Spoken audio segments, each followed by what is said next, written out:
We're with John Falconer. He's with the British Library in the UK. He's a lead curator with them, and he's in New Delhi currently to set up an exhibition for them, The Mughals, Life, Art and Culture. We're talking to him about the exhibition, about the theme of the exhibition, and his own talk at the exhibition on the 22nd of this month. Hi, John. Hello. Hi. Could you tell us a little bit about the theme of the exhibition?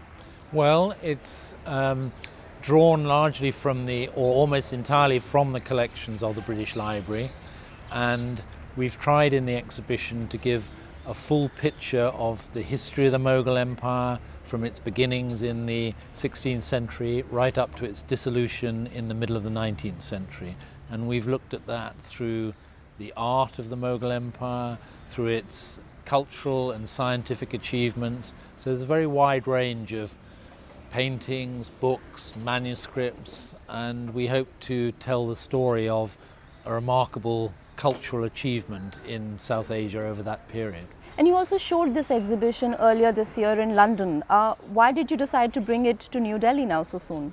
Well, it was our major library exhibition last year, and it's part of really our hope to make our collections more fully available to interested audiences. And of course, this is an exhibition from which the works are largely drawn from this part of the world. So we've brought a facsimile version of pretty much the whole exhibition to India, and really just to make our collections more available to an audience here for this material. That's great. You also showed it in Kabul earlier this year. Yeah, Kabul was another venue for a facsimile exhibition, and of course the Mughal Empire originated from Central Asia and came to India from the West, so it was very appropriate to also show it to an audience there. So what sort of reception did you get there? Where did you exhibit it in Kabul? Well, it's been very enthusiastically received there. This is material that otherwise an audience there would not have the opportunity to see, and the gallery, as it happens, was situated right next door to the grave of the Emperor Babur, the first Mughal emperor, so it was very appropriate to have that exhibition in that location. Sounds great. And you're also organizing some other events around this exhibition, including talks by yourself and by William Dalrymple and some other scholars. There will be a series of talks. It gives the exhibition a bit more context to have experts from here talking about themes that are shown in the exhibition. I'm going to be talking about photography in India, which really comes at the end of the story of the Mughal Empire. So it's my area of speciality is photography, and photography in 19th century India is important in the world history of photography. There were some very distinguished photographers operating in India during that period. So I hope to give a little bit of a sense of the history of photography in India as it's seen through the collections that we hold at the British Library. And in terms of the range of things that people can expect to see here, I mean, what should they be looking out for? In the exhibition itself, you mean? Well, there are very beautiful paintings, but also manuscripts and more specific things relating to science and astronomy, map making, but also about daily life. We have an early cookery book which shows how meals were prepared in previous centuries. Household management was done in that period. So it's not just about, it does include great works of art, but it's not just about paintings and art history.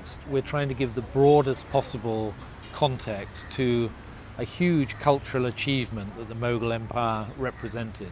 It's a very ambitious project. Like, there's a lot of years that you're spanning, a lot of emperors.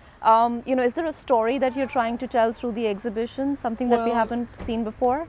We're both trying to tell the history of the empire, but also to look at its achievements in a wide range of areas. As I said, art, history, science, geography, and it's thematically arranged in those areas of poetry, religion, science, So it tries to be much more than an art historical exhibition, but to give a full cultural picture of a very important culture in world history.